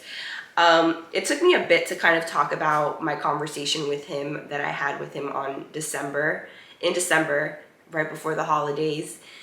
I didn't really touch on the topic in my pregnancy update videos till like a little bit after the fact, because I really needed to process how much of a liar he actually is. It wasn't right after that email exchange happened. I think it was like a week or 3 weeks later, where I came to realize that he was like lying. And so I was so frustrated because this is not a good feeling, being lied to, because it makes it feel like, oh, this person looks at you like you're like an idiot, and it's just disrespectful especially when it comes to like a child being involved. I was never asking him for his finances really. It was more about health insurance for some hospital paperwork that I was doing. And that's why I even ended up finding about his whole like financial situation and his alleged financial situation. And so I broke down crying. Not because I'm broke. No. I think that's how that came across. Like, oh shit, like this girl's living paycheck to paycheck, right? No. Thankfully, that's not my scenario. I live very comfortably. I'm a very simple type of person. I'm high maintenance, my hair and my nails, eyelashes. But otherwise, I kind of live very frugally. I don't spend on designer stuff, I try to save as much as I can. And for the past year, kind of going back to what I was talking about in the beginning of my reflection video, I knew eventually I was going to have to move into a townhouse or a house, and not renting. I want to buy something, especially now that I'm starting my own family. I want to buy my first home with my own money, and I have been saving for that the last year and a half. And unfortunately, because I got pregnant, I've had to kind of dip into that savings, which is fine. But again, how do I put this? It just frustrated me a lot that someone can portray themselves to be such a good person, a great person, and they're not, and you know the truth. I wasn't with him for a couple months. I was with him for years, so I know him very well. And just to continue getting disrespected and just lied to, and then finding out that he's just been lying to me, and I believed him because it's not really my place anymore. He's none of my concern, so it's really none of my place anymore to be actively fact checking him. If that's what you're telling me as truth, I have to take it at face value. And so when I found out it wasn't at face value and that this man was just lying to me, I was just for what? For what? It's kind of what it felt like, really. For what? I need more tea. I didn't think people were gonna take it that way because I wasn't really thinking anything of it when I was editing it. It was just a moment of frustration. It was an honest moment because I had come to that realization after a couple weeks of really processing it that he wasn't telling the truth, right? So even my mom told me I was being too gullible, but that there wasn't really much I could do unless he was willing to go to mediation, which he was just would not answer any questions about who his lawyer was. And it's how am I doing voluntary mediation as long as I know you're going to pay for half of it? It's not voluntary mediation if I'm the one telling him we're going to mediation. So yeah. So I wasn't going to keep banking on him when he wasn't even communicating with me. So yeah, I broke down crying. I was really upset. Not because I'm spending my own money. Of course, I'm pregnant. I am putting as much money as I can into everything that has to do for baby, and baby has her own savings account now that I'm already putting money into. And it's just really frustrating when there are actually kind people out there who have been kind to my child since the moment they found out I was pregnant. It's just really astonishing to me that there are people who have their own families and their own kids who have gone out of their way to give my child a Christmas present, give them money, or buy a baby shower present, search up my registry on their own and find it and contribute to my pregnancy when they're not obligated to be honest. Everyone has their own situation going on. My friends are mostly married and they have their own families and kids and their own mortgages to pay. And it's just crazy how even those people who actually have the most going on in their life have been willing to make my pregnancy and make my child feel special already. And every time I get asked about, well, has he even offered to buy something off the registry? Has he asked how he can help? Has he asked about the baby's name, about the baby's weight? Nothing. He has never asked about any of that. He just hasn't. Not a phone call, not an email, not a text, nothing about my child. So it's embarrassing. It is. And I guess that's why I also kind of broke down on camera, because I'm like, what's the point of this all? Like, what are you trying to get out of this? Are you trying to prove a point to me? Because you're not proving anything to me that I already don't know. You're just proving things to my child that they're gonna figure out. Like, I think a lot of people forget, like, we were all kids at one point, and I remember being a kid, and I remember being 6, 7, 5 years old and understanding so much more than I'm sure my parents thought I was privy to.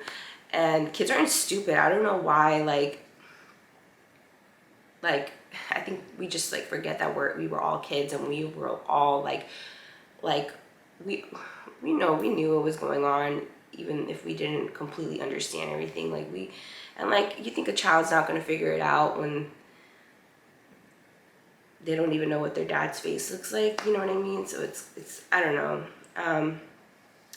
So I was definitely frustrated when I found out he was lying, because I had been tapping into a couple of my savings accounts to help the nursery process, and I was very close to getting to a decent, comfortable number when it came to a down payment on a house. Also, on October 7th, he had also told me that I need to go ask my parents for financial help because he doesn't have any to provide, supposedly. And that pissed me off that even then, even from the very beginning, he's wanted to push off responsibility and accountability to everybody but him. And people have been more than willingly been so nice to baby and so nice to me and given me so much grace and just helped out in so many ways that it's true what they say, you never really do forget who was actually there for you throughout your pregnancy.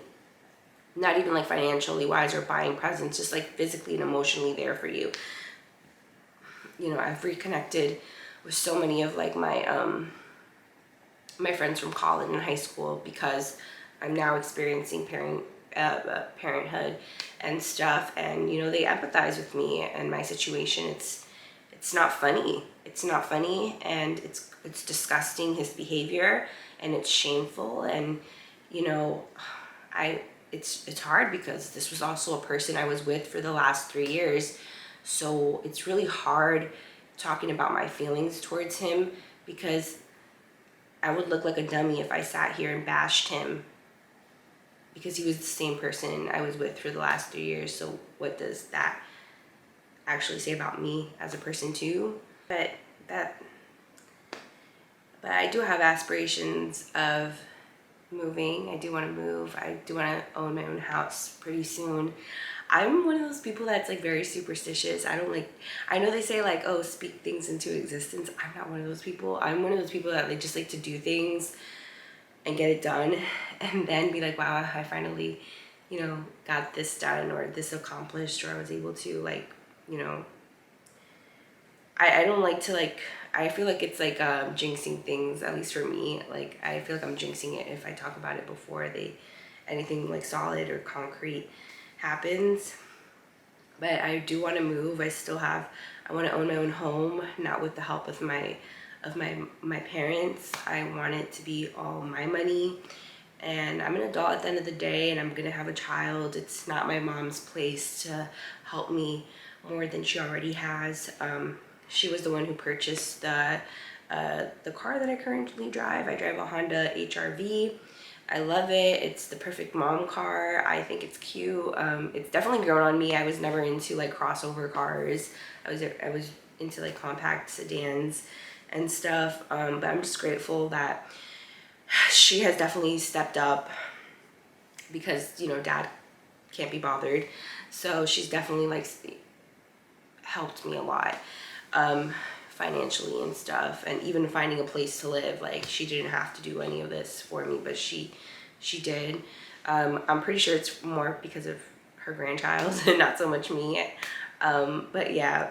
But no. I have a really good job, guys. I don't struggle in the financial sense that maybe a lot of other single moms or single and pregnant women probably do experience to a to a higher threshold. Thank God, I'm financially sound for now. I'm a hard worker. I will work you any job. I don't care. And I'm an honest person, and you know, if it takes me tutoring kids in like chemistry to make a couple hundred extra dollars to kind of compensate for dad's lack of ability to do so for like the nursery, or for like her savings, or just so like I don't tap too much into my my savings account, just in case. I'm not the biggest, I didn't want to really touch my savings too much, because like, yeah, like I should spend like a decent amount of money on the nursery for like quality items and for all her necessities for at least like the first year. But I also worry about like, what if there's like emergencies after she's born, or I don't go back to work right away and all this stuff. Oh my God, I also do want to mention, I will actually be able to, guys, please listen to your HR. Pay into short-term disability. When I started working at UCLA, my HR manager, basically, she told me, she's like, you don't have to, but you know, I would highly recommend paying into short-term and long-term disability, because you just never know what life will like throw at you. And for some reason, that advice really stuck out to me, and I ended up paying into both short-term and long-term disability. And I'm able to use it now for part of my maternity leave. And that was probably the best, some of the best adult advice someone has given me in a long time, was to pay into short-term disability. I've also been saving up a lot of my PTO, so I'll be able to take FMLA and use that time. And then, because I've been an employee at UCLA for well over a year, and I am in good standing with my evaluations, and I've worked the X amount of numbers, I also did qualify for the family and bonding time, which is like an additional 8 weeks. So I will be seeing at least like 3.5 months of maternity leave with my baby. And I could cry, actually. I was really worried about that, because when he was telling me that he wasn't in the financial place to contribute, I was like, oh my God, is it even worth like taking maternity leave? Should I just go back to work after the 6 weeks after I give birth? You know, I felt like, damn, like this is the start of the end. I can't even spend time getting to know my child, and becoming adjusted to one another, and just really getting to know each other. And obviously he doesn't understand that, because he's not invested into this pregnancy or my baby, which I understand why there would be that disconnect. But for me, that was one of the main things that was like sticking out to me when he was like telling me like he could not contribute financially because of his situation, was that like I would have to sacrifice time after I give birth to just like go straight back to work. And I was definitely not happy about that. So that definitely set me over the edge. And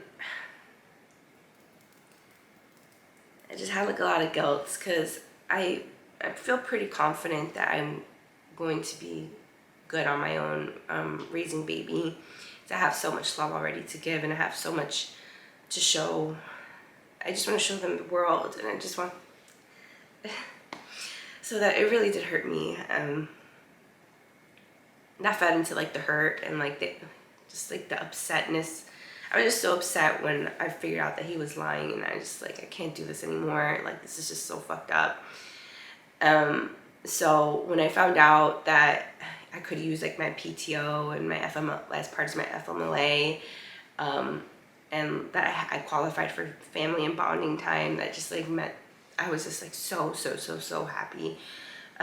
So I'll be spending the summer after babies. I'll be spending all summer with baby, and I'm so excited and happy. Yeah, that's definitely when things started to take a turn for the better, is when like I got confirmation from HR that, you know, I qualified for all the, and it's paid time off, the family and bonding time, through UCLA. So, you know, I don't have to worry about like bills starting to fall behind, or even like, me tapping too much into like just my emergency savings or my other savings account. And that I could like sleep at nighttime soundly, not having to stress out about one more thing. But even with knowing that like I do have like paid time off, I have become even like more frugal than I already was. I wear press-on nails now. My whole pregnancy I've just been wearing press-on nails, except like the very beginning I got Gel X one last time, and then I just gave up because because I've just been working nonstop during the week, and I'm stuck home all day because I'm working all day. And then on the weekends, like I just want to get out and like go hiking and like make the best out of the weather when it's good. That like I don't want to spend 2 hours at a nail salon on a Saturday afternoon. I want to be like hiking with the baby and with Kobe. So I've just been buying press-on nails from Amazon as a way to like save money. And so yeah, I've just been like, you know, switching them. It's been really fun. I still get my eyelashes done though, because I don't want to like scare the world with how crazy I look. So it makes me feel prettier and more like put together. But no, I definitely have mom guilt when it comes to like purchasing things that are not directly for the baby now. It's pretty crazy. Sorry, I had to get up for a second and come let Kobe back in. I think he finally woke up from his nap downstairs. But yeah, the mom guilt came out of nowhere. So like, anytime I spend anything that's like not directly for baby, I definitely do like internally like get mad at myself, because I just want to give my baby the world, and that includes like, you know, having funds for it and stuff. So even like being like financially stable for the most part, and having that already kind of sorted out and not having to worry about that so much, I still definitely do feel mom guilt, because it's hard. It's definitely going to be harder with a single income. And I know they say like child support is supposed to be for the child's, it's for the child, right? And that, you know, parents should put their pride to the side. But like I said, I just don't want to even risk having to like open Pandora's box and like go to court and co-parents, because I know if he hasn't made it easy for me now, and I've just been pregnant and I haven't had many questions, I'm sure he's gonna make everything in life for me more difficult. And honestly, I kind of don't want him having a say in like where I live, where the baby lives. You know, I kind of like being the only one who can make like all the big decisions. I don't really have to take anyone else's opinion into consideration. So I kind of am okay with everything how it is so far. But I definitely want to keep my financial grounding without anyone's help, including my own parents, because I'm an adult and I think it looks kind of silly, you know, being 27 almost and having a child and, you know, still having to like run to my parents to like come figure things out for me. I feel like that's like so dumb. I know it's necessary for some people, but I feel like if it's not necessary for me, I don't want to exploit my parents in that way. Because like I said in that video where I was like crying, and like my mom still has my younger brother who's like 17. He's going to graduate college and he's going for like engineering. And so that's her third kid that she has to put through college. Like, she put me through college. She's currently finishing my sister off. She graduates in May. And so yeah, like, I'm not gonna like take away from someone else's kid, especially when, you know, this is my child at the end of the day.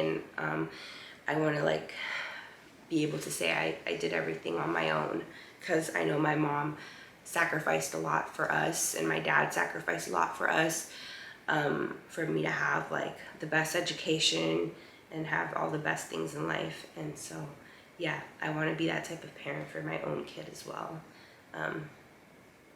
And yeah, I want to take responsibility as an adult for my own child, which includes money saving. Other than that, pregnancy has been like amazing in the second trimester. I am so lucky, and that's why I feel like my baby is like the biggest blessing in my life, because I've heard horror stories from other women, my college friends, my high school friends, friends that I've met along my pregnancy journey, where they have really struggled. And I just did not have that experience except for that one visit in February to the labor and delivery unit. And I'm so grateful, and I don't take it for granted. I pray every single night that I can keep feeling baby moving, and that every time I go to the ultrasounds, I just pray that, you know, the heartbeat's consistent, and she, you know, all her organs are working, and all her limbs are intact, and, you know, she's looking great, and she's growing at the right rate, and you know, baby has been. So I'm just thankful for that, really. I don't take this whole experience for granted. Quite honestly, I would do the same exact scenario all over again, with a little bit less crying. But I'm now where I'm just like anxious. Like, I just kind of want to see baby's face already. I'm just like really like I'm really excited. After the scare that I had in February to the labor and delivery unit, that was an outlier situation, and nothing else has happened since then. And even after that night, my follow-up appointments ever since, up until the end of my second trimester, and my 3D ultrasounds, baby is looking really great. Every time I see baby, I do cry, just because the fact that I could carry up until 27 weeks was a really big accomplishment. It was something that we discussed that could or could not be a possibility. So I'm hoping I can make another 10 weeks pretty soon and reach 37 weeks with baby staying strong and remaining healthy. That's all I could ever ask for, especially after that night. It really like shook me. And so I'm really lucky. I've had such a great pregnancy, regardless of like the drama and, you know, the pain that came along in the beginning. I definitely do think that my pregnancy was the biggest blessing of my life. It taught me so much about myself, about the type of woman I want to be, and the type of mom I want to be, and the type of child I want to raise. And it also showed me who's had my best interests at heart. And it's been all the people that have been in my life consistently since I was a teenager. I reconnected with a lot of old friends, and just like it really just showed me that like this baby is loved by so many people that don't even know their name or what they look like or anything like that, and I don't take it for granted. So like I've mentioned before, like doing pregnancy alone, it can be difficult, especially emotionally. And I didn't struggle as much as I thought I was going to struggle and I didn't struggle for as long as I thought I was going to struggle. And I'm so happy that I really do thank my baby for being the reason behind growing a backbone and standing firm in my beliefs and continuing to apply pressure and holding people accountable and doing the right thing for my child and just being a good person at the end of the day. I've always been a person of that belief that, like, if I can go to sleep at night knowing that I did the best that I could for the day, and that I'm trying my best and I'm working as hard as I can to the best of my abilities, that's all I can really do for myself, regardless of whatever circumstance I'm in. I have a clean conscience, and my main focus is just becoming the best woman I can for my child, and so they can live a happy and like fruitful life on their own. And so yeah, I wish time would have gone by a little bit slower. I can't believe I'm reaching the beginning of the end, and that I'll be meeting my baby really, really soon. It feels so surreal. And I'm really happy that I was able to document it in a way that I felt comfortable with, that I felt was a good conversation starter, and that was honest and vulnerable and sincere in my own way. And yeah, I wish I had like more advice to give, but I'm very wary of giving advice because, hello, look at me, I'm a hot mess. So I don't feel like I'm qualified or the right person to be telling people how to live their lives or what I think is right or wrong. But quite frankly, I don't think anyone is anyone to be telling people which is the right or wrong way to live life. There's no guidebook or book or manual on how to live a life. It's your life to live. And, I believe everyone has the right to have their own opinion, but I think people think that their opinion tends to be the right one. I don't care what people say about single moms. That may be who we are, but so what? I don't care what people say about single moms, or what we are looked as by society.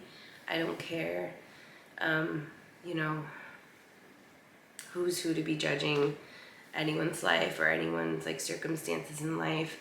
I always like to think about it like, we'll see where these same exact people who are like looking down on other people and belittling them for just existing and, living their life to their own accord, we'll see where they are in like another 30 years, I don't believe in comparing anyone's life circumstances to the next. I think that's kind of like fucked up and weird.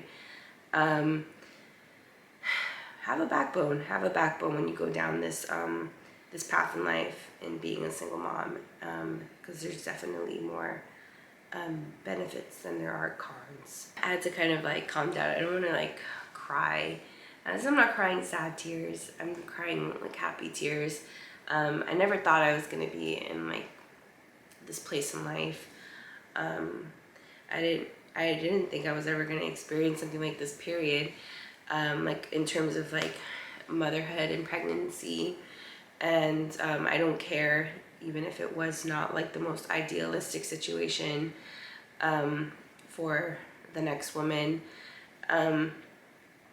I think it's a very beautiful story to one day tell back when I'm older, and I don't even like looking or like giving too much of the single mother whole like rhetoric life. Because who the fuck cares? Like, honestly, who cares? Like, so what? Like, you know, genuinely good people aren't sitting around, like, using single moms as, like, a talking point to, like, big themselves up. Or, you know, like, I think everyone has the right to their own opinion, like I said, but I just don't agree with, like, the whole bashing single moms thing, or, like, talking down on them, or, like, just making them feel, like, worthless. Like, I just don't I just don't know who these people think they are in life. I don't agree with it, but I'm also not going to be, like, the one, like, going back and forth with that whole, like, narrative. I don't give it life. I'm looking at myself like every other woman, married or not, is. I'm looking at myself as a mother and as a human being and as a person, and I show respect to everyone the same way.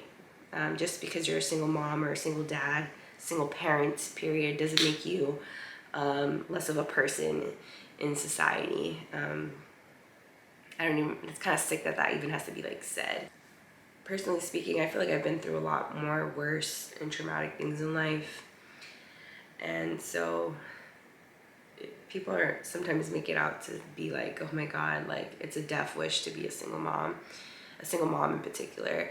So I don't look at it like that, to be honest. Like, you never know where, like, anyone in life is gonna end up. So, like, I don't like talking about other people and stuff like that. And I've been through a lot in my own life, so I'm like, dude, if you think that the worst thing in life is being a single mom, okay, I don't know what to tell you. But if, because I struggled with that, with a little bit of embarrassment from, you know, the people I grew up with, because a lot of the people I have known majority of my life, you know, they're married and they have that nuclear family. And I've been told a couple times that I was told, like, by a couple close friends, that they never thought I would be one to end up in this circumstance. And it wasn't necessarily a nice thing to hear, but it, you know, it's an honest thought, and I appreciate that. And of course, that ran through my mind too at one point in time. But here I am, and I'm sticking by my guns, and I have grown a backbone, and I'm sticking by my decisions in life. And I'm going to make out of the cards, like everything else that's happened to me in life, I feel like I'm just dealing with the cards I've been dealt with in life, and just making lemonade out of lemons. And I don't look at a child as a mistake in life. Not my baby, at least. My baby is a blessing for sure. So yeah, it's everyone else's loss if they don't see my baby in that same light, but I know I do, and that's all that really matters. I, like, walk around with my head held high regardless of how people are looking at me in public or on the internet, because I know I've made the right decision in my life. Whether people have a different opinion on it or not, that's totally valid. I'm not stopping people from thinking differently of me. You know, I converse with friends who have, you know, thought that, you know, this wasn't the best outcome for me. And I respect their opinion too, and I can definitely look at other people's outlook in a respectful manner and acknowledge it, but still stand firm that, you know, this is the path in my life that I've, you know, chosen to walk down. And so I hope that encourages you if, you know, you're early on in your pregnancy and still, like, a little bit confused on being single and pregnant, and becoming a single mother one day. It's not a death wish. Don't look at it that way. People are going to talk regardless, first of all. So, like, whether you were pregnant or not, there's going to be people out there who just don't like you and just, like, wish nothing but the worst for you. So, like, you just got to let those people, like, live their lives to their own accord too. Like, it's none of your concern, really. That's, like, my new thing. It's none of my concern. So don't let it be yours. Don't let people discouraging you in choosing your child above anything and everything else. I'm sorry. I keep having to, like, take these breaks because I just start, like, coughing a lot. I can't wait to get over this cold. I hope I don't get any more colds moving forward. I don't know what else. I think the only, so, oh my God. So, everything has been great, but I recently started getting heartburn.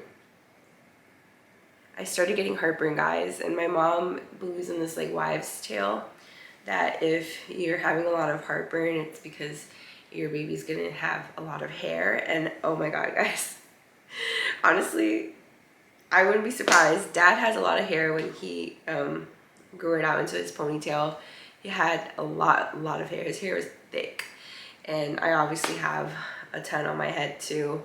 So I recently started getting heartburn, and oh my God, there was this one night I got so much anxiety because I was like on Notion, like looking at my budget for like the nursery and how much I had like already spent, like things I was still missing and stuff.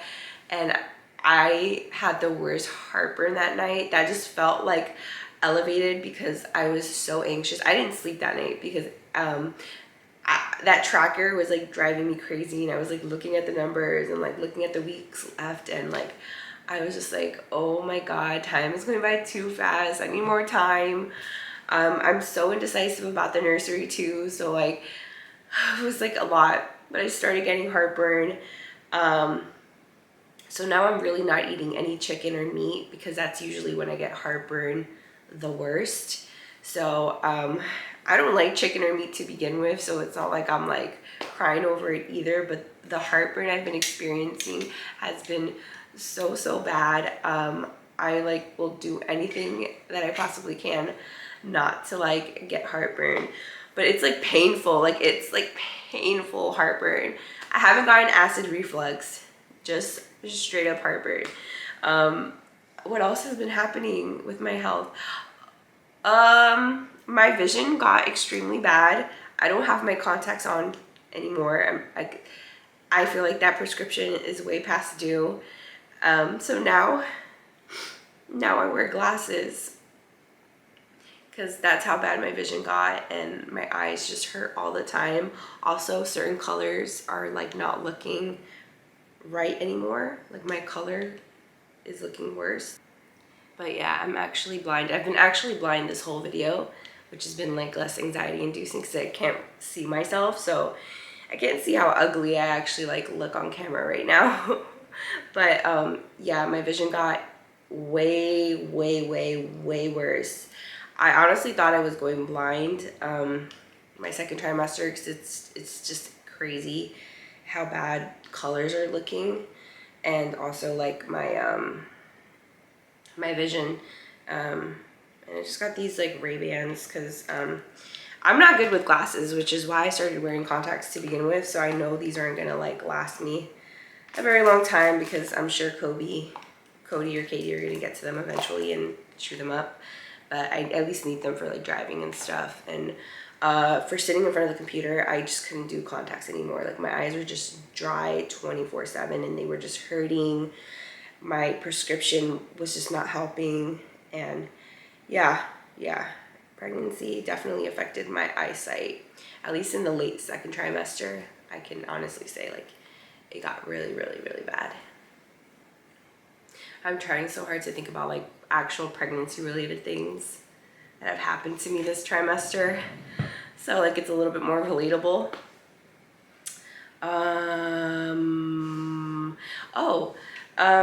I started having Charlie horses on my left leg. I don't know why it's only my left leg, but I started getting Charlie horses, so I'm taking like an extra iron supplement separate from my it's separate from my my prenatal vitamins, and I'm also taking I forgot how many milligrams, but it's 2 capsules or 2 soft gels of magnesium a night to like help prevent the Charlie horses. It's only on my left leg, but it hurts. It's not every morning, but it's been a couple of the last mornings, and oh my God, is that painful. I don't think I've ever had a Charlie horse before in my life until the last couple of days. And oh my God, I also what else has been happening to me? I started waking up with stiff hands, like I could barely like open them up, and I believe that's due to water retention. That may be starting for my 3rd trimester. Freaked me out. I've always had arthritis because of my lupus, but I never had that like happen. Like, the last time something like my arthritis like flared up really badly was actually when I was like living on the East Coast in like the middle of winter. My arthritis would like flare up a lot. That's when my lupus was at its worst, actually, was when I was living in New Jersey when I was in college. I remember there was like a month that I could not get out of bed or like go to any of my classes because I was like physically not able to like move. And that's what started happening with only I'm not retaining water on my legs or my feet because they're not swollen or anything. It's only like the joints in my hands, and it'll take a bit in the morning for them to like loosen up. But I can't fully crack them anymore either. That's how stiff they are. It's kind of sad, but yeah. Okay, I'm only gonna say this because I have, I think, an appropriate background. Guys, you do not have to spend a lot of money on prenatal vitamins if you don't have to, okay? If you have a regular 9-to-5 job and you have like regular bills to pay like the average American, and you're paid into decent benefits, you don't have to spend a lot of money on fancy prenatal vitamins.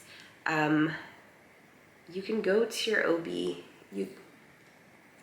you can go to your OBGYN and get prescribed prenatal vitamins that'll have all the vitamins that baby and you will need to get through the 9 months of pregnancy. I also wanted to say prenatal vitamins are not FDA regulated. It's essentially up to like the pharma companies who produce these vitamins to be safe as possible for their consumers and who they're selling them out to.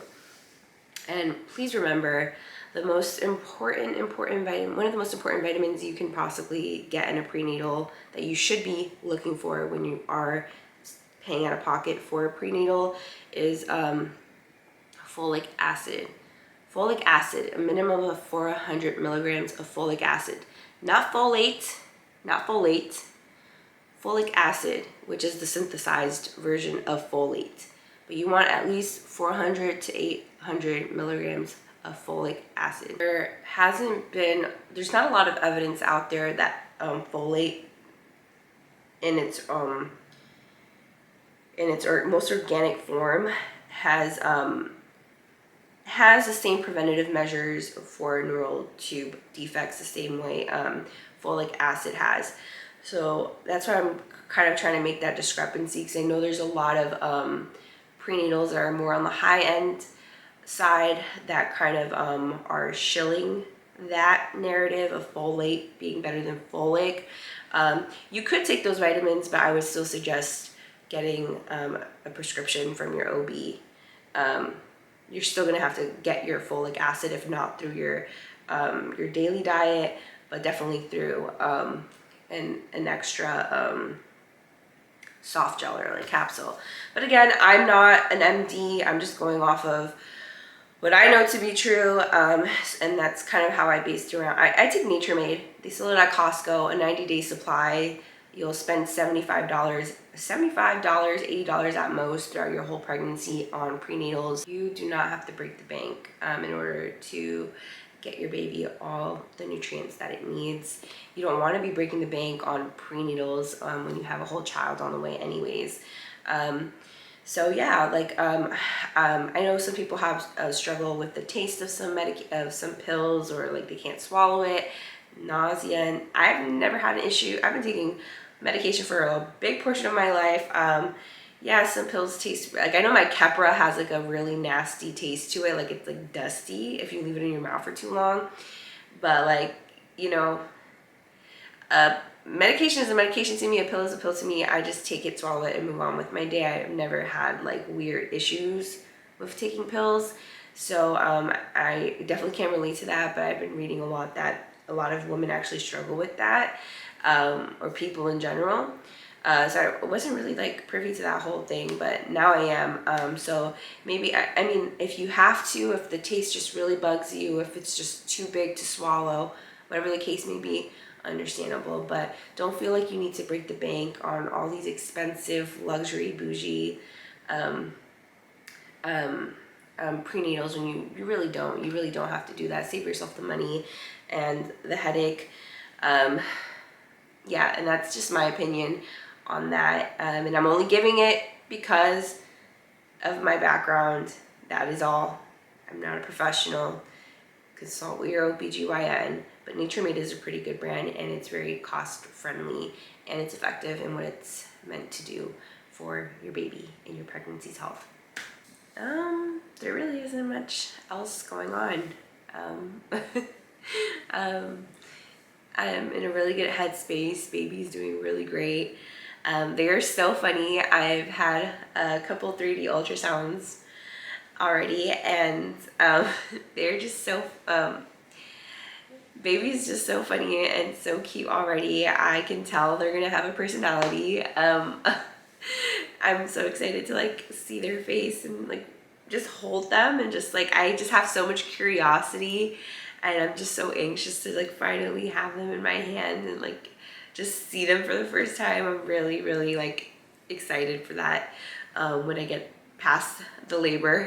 But yeah, thank you guys so much for sitting down with me and listening to me kind of reflect on the last couple of weeks.